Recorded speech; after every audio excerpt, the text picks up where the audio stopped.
apa kabar pemirsa? Selamat datang kembali di Teras Kepatihan edisi kali ini. Perkenalkan, saya Haria Rifki. Senang sekali bisa menyapa pemirsa pada Teras Kepatihan dengan episode Bangkitkan Pariwisata, Pulihkan Ekonomi Daerah Istimewa Yogyakarta. Di mana pada kesempatan kali ini kita akan membahas mengenai pariwisata dan pemulihan ekonomi di daerah Istimewa Yogyakarta yang selama 2 tahun terakhir kita sudah tahu dari akibat pandemi COVID-19 yang melanda seluruh dunia dan termasuk Indonesia, ini memberikan dampak dan implikasi terhadap dunia pariwisata di DIY. Banyak sekali sektor-sektor pariwisata dan juga sektor ekonomi kreatif yang akhirnya juga harus melakukan adaptasi dan penyesuaian. Dari kondisi tersebut, maka kemudian pariwisata di DIY didorong oleh seluruh stakeholder yang ada untuk melakukan sebuah pemulihan, dan tentunya perlu yang adanya sebuah kolaborasi agar para pelaku usaha di sektor pariwisata dan ekonomi kreatif ini dapat mengimplementasikan CHSE, di mana kan pasti ada perubahan dari normal yang biasa, akhirnya kita menuju ke normalan baru. Sudah hadir pada siang hari ini narasumber kita. Yang pertama ada Gusti Kanjeng Ratu Mangkubumi selaku Ketua Umum Kadin DIY. Selamat siang Gusti. Selamat siang. Bagaimana kabar Gusti? Baik, sehat. Sehat. Sepertinya semangat terus ya Gusti ya? Selalu semangat. Luar biasa sekali. Terima kasih Gusti untuk kesempatan siang hari ini. Terima kasih. Yang pertama, lalu yang kedua ada Ibu Dr. Hajah Yuni Satya Rahayu SSM HUM selaku anggota Komisi B DPRD DIY. Selamat siang Ibu. Iya, salam sehat kembali. Salam sehat kembali. Gimana kabarnya Bu? Sehat, alhamdulillah ini. Ini semangat sekali untuk memulihkan ekonomi di DIY juga Ibu ya? Harus semangat. Harus semangat, Ya. Luar biasa. Terima kasih Bu sudah hadir siang hari Terima ini. kasih, Mas Rifki. Lalu yang ketiga ada Ibu Ike Janita Dewi SEMBA PhD selaku dosen Fakultas Ekonomi Universitas Sanata Dharma Yogyakarta. Selamat siang Ibu Ike. Selamat siang Mas Rifki, Gusti Mangku, Bu Yuni, Iya. dan Bapak Ibu sekalian. Salam sehat ya untuk Salam kita semua. sehat, Ibu, ya. Dan tetap semangat. Tetap semangat ya Bu ya. Pasca pandemi banyak perubahan dan banyak penyesuaian. Seperti kita tetap menggunakan masker ya Bu ya. Iya, betul. Ketika Harus, pada ya. siang hari ini.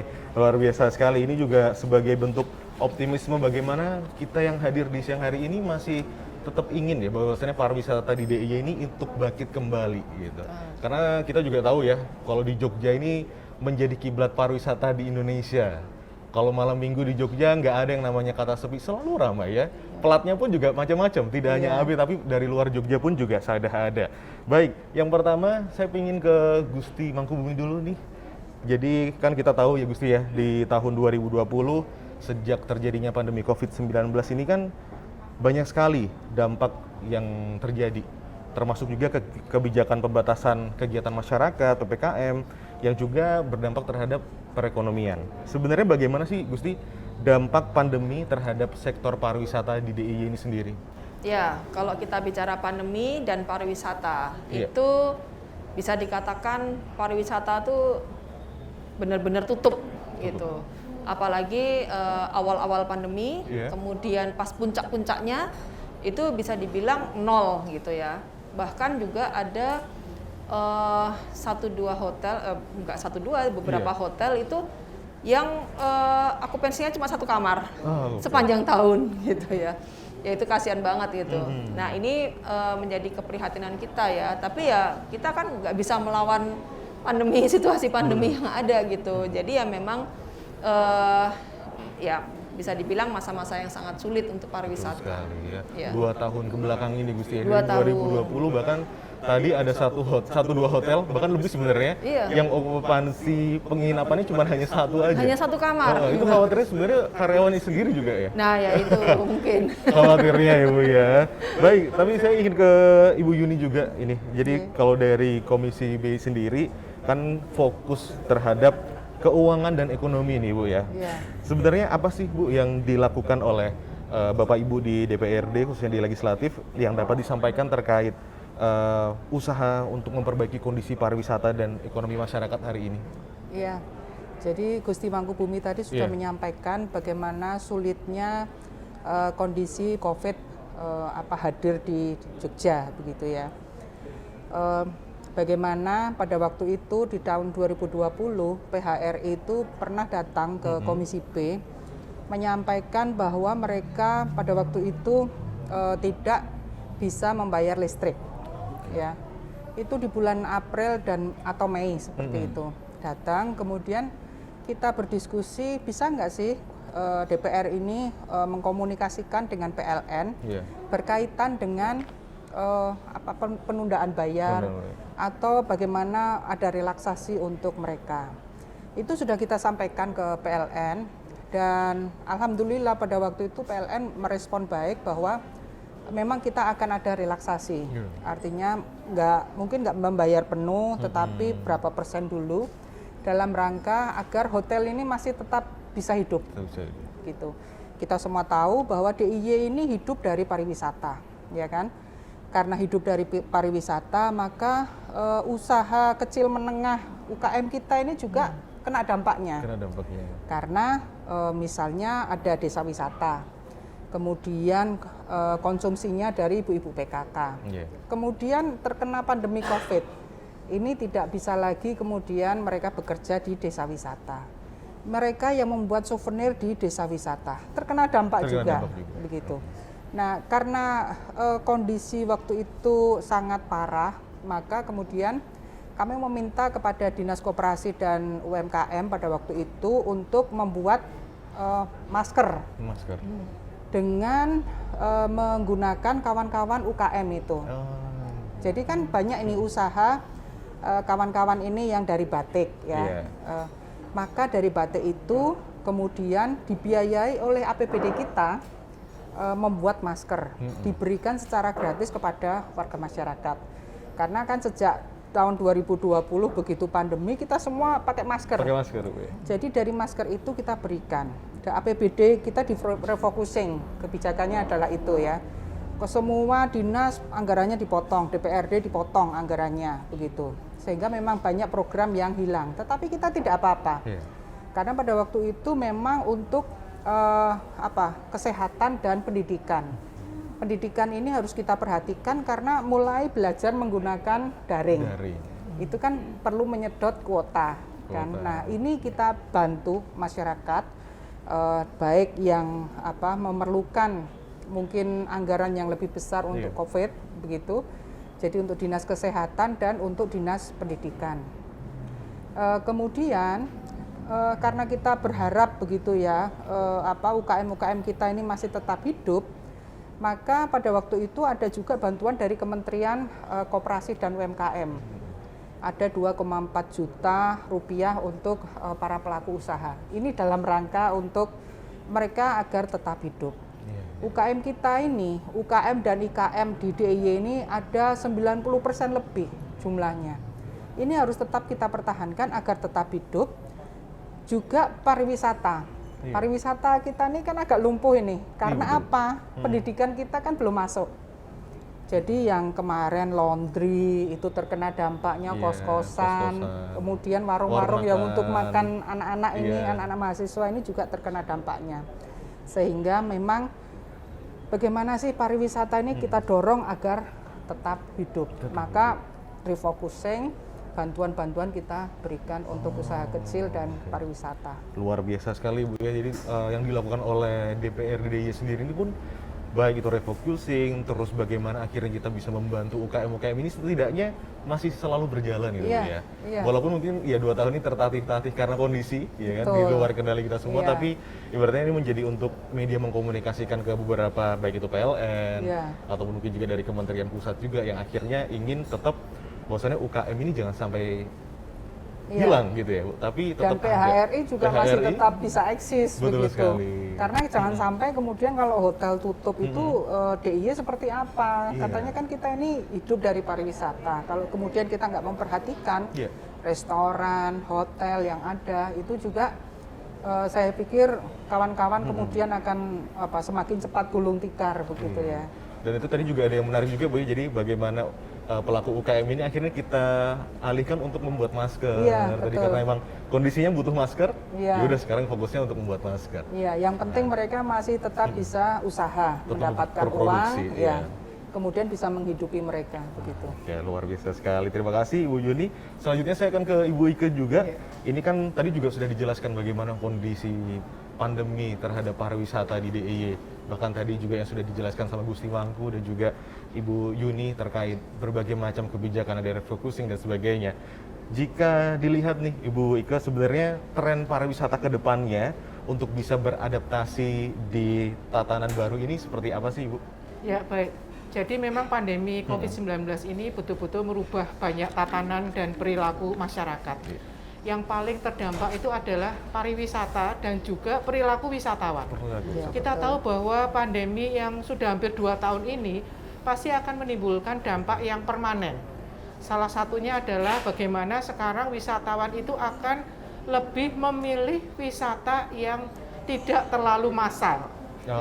Jadi wisatawan akan berwisata dalam kelompok atau rombongan yang lebih kecil, di alam terbuka, dan pilihan-pilihan produknya itu bisa kita katakan adalah di alam, kemudian eko-wisata, kemudian wellness. Ya, kebugaran, kemudian adventure. Nah, semuanya berbau alam. Jadi kita harus menyiapkan juga produk-produk wisata yang bernuansa demikian.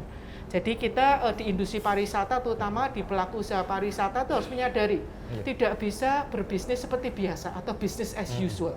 Kita tahu bahwa dunia ini sudah berubah dengan preferensi yang juga berubah. Sehingga kemampuan untuk adaptasi, kemampuan untuk inovasi dan juga berkolaborasi itu menjadi sangat penting. Terutama nih titik-titik krusialnya ini sekarang, karena sudah mulai lagi perjalanan wisata itu terjadi. Ya, kita harus mulai memahami bagaimana tren pasar, karena destinasi lain juga mereka berusaha untuk merebut pasar wisatawan yang sama. Jadi Jogja ini memang harus kita menyusun strategi yang baru, yang lebih tepat sasaran, dengan kolaborasi yang lebih intensif ya di antara semua pemangku kepentingan pariwisata. Nah, luar biasa sekali. Jadi ada sebuah perubahan ya Bu ya, pariwisata di era tatanan baru, tentang tadi adventure, terus nanti fokusnya juga ke wellness, kebugaran. Pariwisatanya tetap ada, tapi penyesuaiannya juga ada. Jadi mereka tetap senang, tetap dapat kegembiraan, tapi tetap sehat juga tentunya. Baik, kita kan ke Gusti Mangkubumi juga, ini tentang kondisi perekonomian DIY yang cukup lesu akibat pandemi. Kira-kira ada program apa saja sih Gusti yang dilakukan oleh pemerintah dan stakeholder untuk dapat meningkatkan di mindset di era sekarang? Ya, selama pandemi ini tentunya kebutuhan wisatawan itu juga berubah gitu. Karena ya memang kondisi dipaksakan untuk seperti itu. Nah, kemudian tentang kesehatan, tentang kebersihan, kemudian apakah pegawainya itu sudah divaksin atau belum. Jadi itu menjadi satu kebutuhan kan. Nah, makanya kemarin selama pandemi ini kebanyakan hotel, tempat-tempat pariwisata itu penataan kembali, melihat kebersihannya, kemudian struktur mungkin perlu rehab renovasi sedikit. Kemudian kitchennya, dapur gitu ya, untuk makanannya harus tertutup kan, sekarang kan di cover plastik dan sebagainya. Bahkan sendok-sendok juga masing-masing di plastik. Tapi itu juga menjadi waste juga ya sekarang. Menjadi limbah yang menumpuk juga bagian dari plastik. Nah, tentunya program-program ataupun inovasi-inovasi dari manajemen hotel, manajemen dari tempat pariwisata itu juga mau tidak mau harus dirubah gitu. Karena tuntutan masyarakat sekarang sudah berubah, karena selama 2 tahun dipaksakan untuk berubah mereka. Jadi perhatian untuk kesehatan ya kan, jaga jarak, masker, vaksin dan sebagainya, antigen gitu ya. Kemudian dari sisi makanannya, apakah itu higienis, bagaimana penampilannya, tertutup atau tidak gitu kan. Cara penyajian itu juga sekarang juga orang melihat. Dulu nggak peduli ya. Sekarang lebih sensitif dengan sanitasi ya. Betul. Kemudian sanitasi kotor, air tergenang itu udah nggak bisa lagi gitu. Kemudian apakah di situ disediakan hand sanitizer atau tidak, itu juga sudah menjadi perhatian. Kemudian masker, sekarang kerumunan, dulu orang pakai masker kita jauhi gitu ya. Sekarang yang nggak pakai masker kita jauhi gitu. Jadi udah berbalik, tapi tentunya kalau kami sih berharap perihal kesehatan, kebersihan, makanan, pola makan ini kalau bisa ya seterusnya bisa terjaga gitu. Dengan begitu kan akhirnya tuntutan kualitas makanan gitu itu juga berubah. Tuntutan kualitas dari servis dari hotel sendiri juga berubah gitu.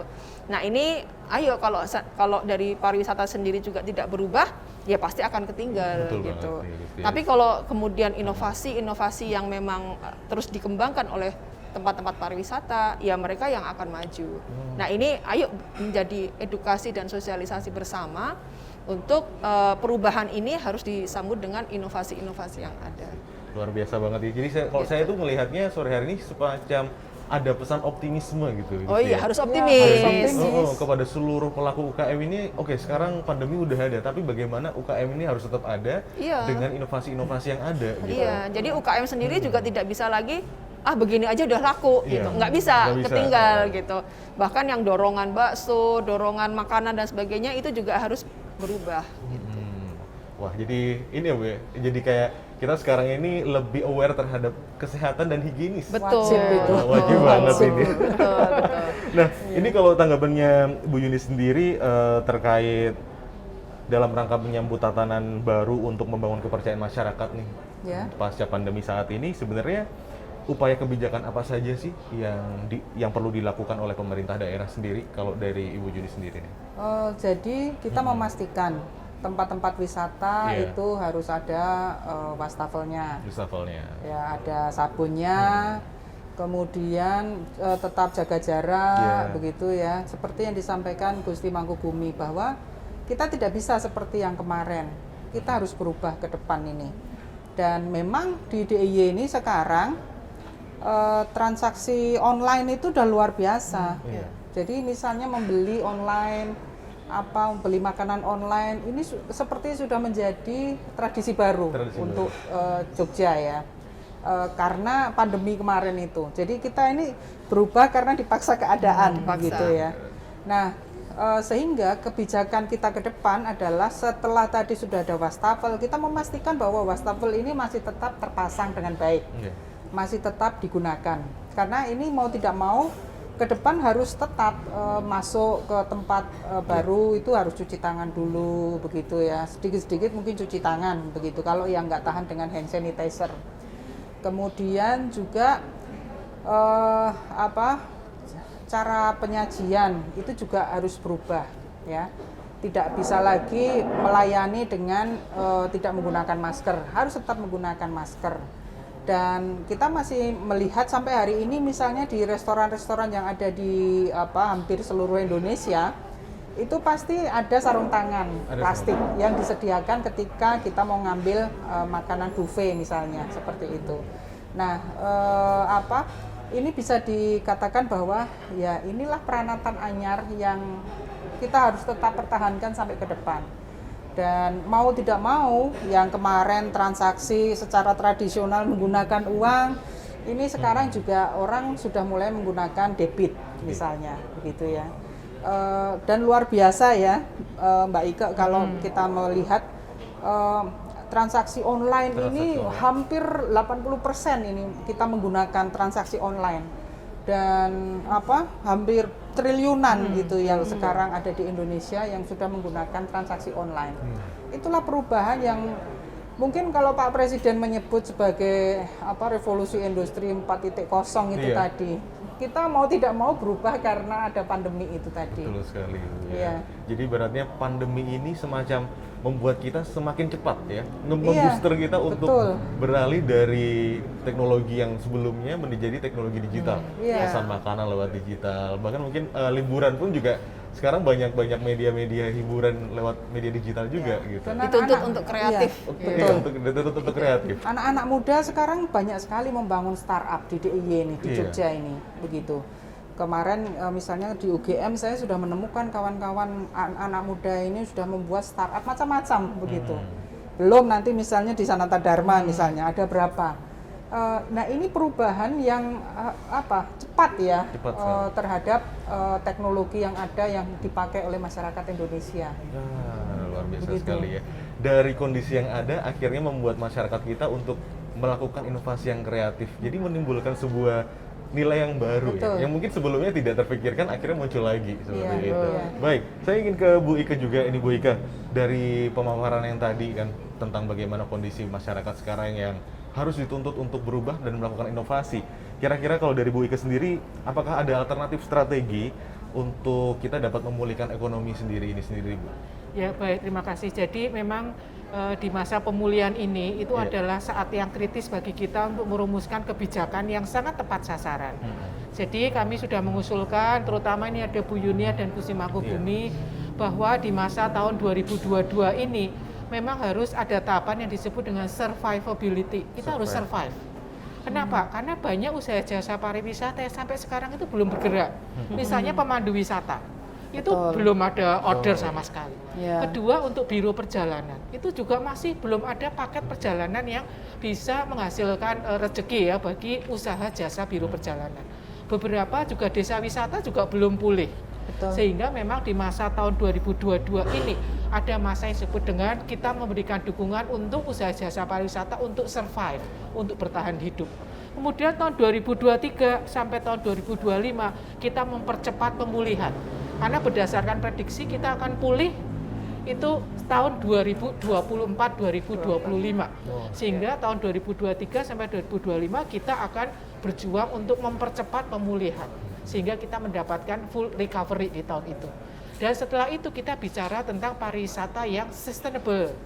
Ya, quality tourism. Kita sudah bicara mengarah kepada bagaimana destinasi wisata di Jogja ini tidak lagi mengarah kepada mungkin orientasinya kuantitas. Dulu kan yang penting banyak yang Iya, berkunjung. betul. Padahal ada dampak lingkungan, ada dampak sosial budaya dan juga ada dampak bagi kenyamanan wisatawan itu sendiri. Betul. Coba kalau macet Malioboro itu kan juga wisatawan komplain. Iya. Ya, kualitas berwisatanya juga berkurang.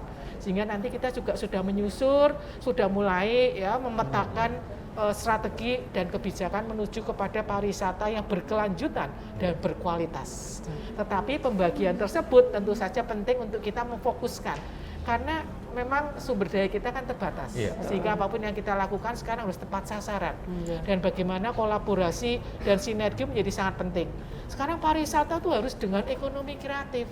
Pariwisata dan ekonomi kreatif.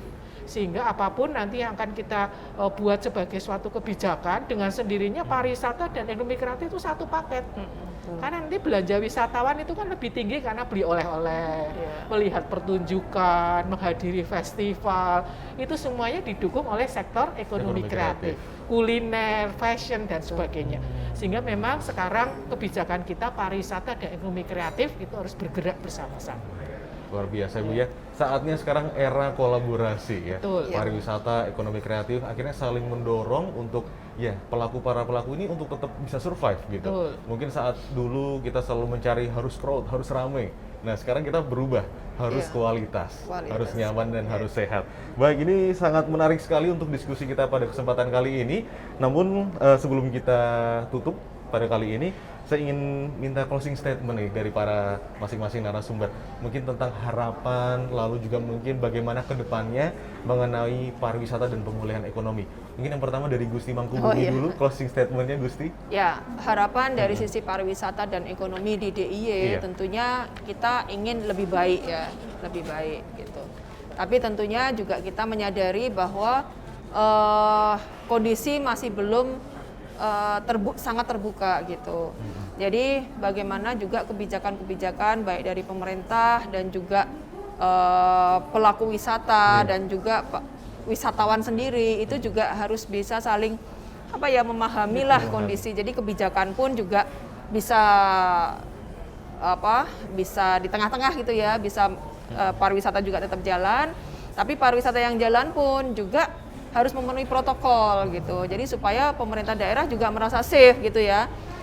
Rame sekarang seperti sekarang ini, tapi juga pemerintah juga minta jaminan, masyarakat pun juga minta jaminan untuk COVID jangan naik di Jogja gitu. Jadi sekali lagi tadi seperti yang saya sampaikan bahwa kita bisa seiring sejalan, tapi tentunya juga kita sendiri masing-masing harus patuh. Kemudian kreativitas dan inovasi itu yang dituntut oleh masyarakat untuk pada pelaku wisatawan ini. Luar biasa sekali. Kreativitas, inovasi, dan juga kolaborasi antara kebijakan dan juga para pelaku UKM dan pariwisata. Luar biasa sekali. Terima kasih Gusti. Selanjutnya ke Ibu.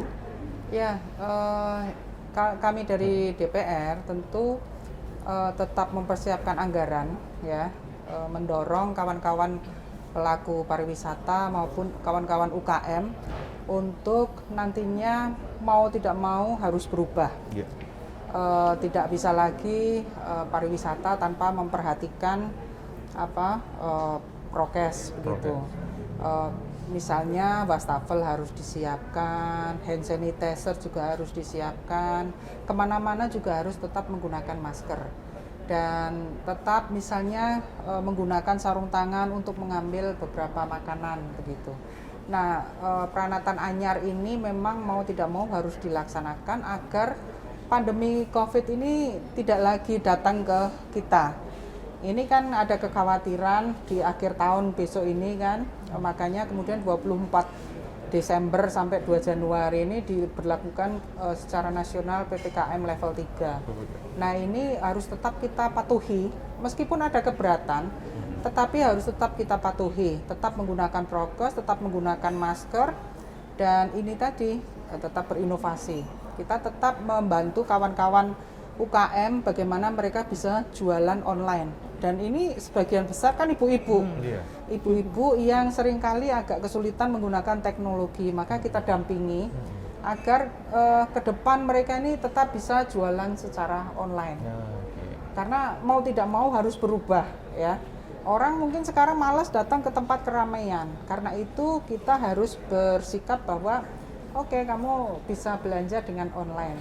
Kita siapkan menunya, nomor telepon, nomor WA-nya untuk nanti misalnya bisa membeli secara online. Nah, luar biasa sekali Bu ya.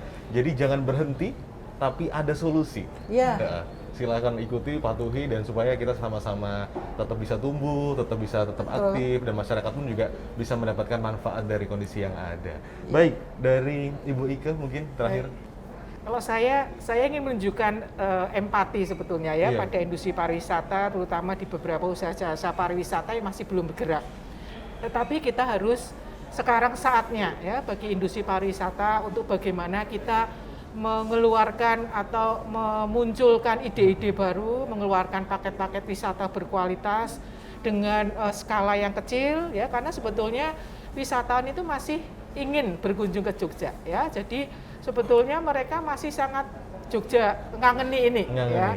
Tetapi kita tahu bahwa tentu saja ada pembatasan mengenai jumlah. Maka inovasi untuk paket yang skalanya lebih kecil dan juga untuk segmen-segmen yang lebih tepat sasaran itu akan masih bisa menghasilkan pendapatan bagi industri pariwisata. Dan jangan lupa kita punya wisatawan lokal loh. Wisatawan lokal di Jogja sendiri sebetulnya itu juga menjadi potensi pasar paling bagi besar industri itu pariwisata ya. Paket-paket apakah bersepeda ya atau paket wisata olahraga terbatas itu masih bisa diupayakan, sehingga marilah kita bersama-sama ya sinergi kapan lagi ya sekarang ini, sehingga nanti pasca pandemi kita kelihatannya akan menjadi destinasi pariwisata yang lebih kuat dibandingkan sebelumnya. Harus saatnya optimis. bersinergi ya Bu ya. Di mana pasca pandemi kualitas pariwisata di DIY udah lebih bagus lagi dan lebih baik dan lebih mantap tadi kata Ibu ini, ya. Kita yakin semua ya itu Gusti Yakin. Mampu Iya. ya. Karena tadi juga sempat disampaikan juga ya bahwasannya di 2025 sampai 2000 sekian ada sebuah semacam masa-masa recovery gitu. Bagaimana kondisi di masa-masa itu tergantung dari apa yang kita lakukan Yang sekarang, iya, betul. Makanya dari sekarang sudah dilakukan berbagai macam upaya baik dari pemerintah, maka sekarang para pelaku industri juga harus berbenah, harus mengikuti juga protokol-protokol kesehatan. Jangan sampai sudah diupayakan, tapi ada beberapa standar yang tidak dipatuhi. Akhirnya nanti kita terdampak lagi. Jangan sampai ya. Baik, terima kasih Gusti Mangku dan juga terima kasih Ibu Yuni dan juga Ibu Ika untuk kesempatan kita pada sore hari ini. Dan demikian pemirsa Teras Kepatihan edisi kali ini. Saya Hari Rifki pamit undur diri dan sampai jumpa.